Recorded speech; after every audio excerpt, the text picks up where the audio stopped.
ముంబై నటి జత్వాని కేసుకి సంబంధించి కీలకమైనటువంటి పరిణామాలు చోటు చేసుకున్నాయి.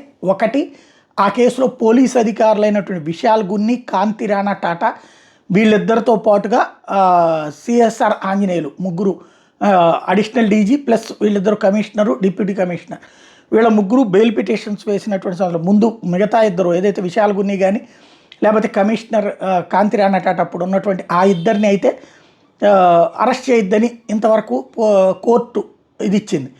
అదే సందర్భంలో ఈయన ఆంజనేయులకు సంబంధించి మేము ఎట్లాంటి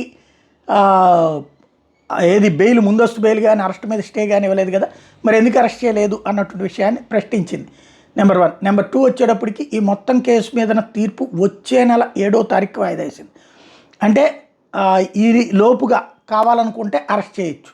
ఇప్పుడు ప్రభుత్వం పోలీసు అధికారులని సస్పెన్షన్ వేటు వేసింది, అరెస్టులు కూడా చేస్తుందా, ఐపీఎస్ అధికారులను అరెస్ట్ చేసేటటువంటి సాహసానికి దిగబోతోందా చూడాల్సి ఉంది.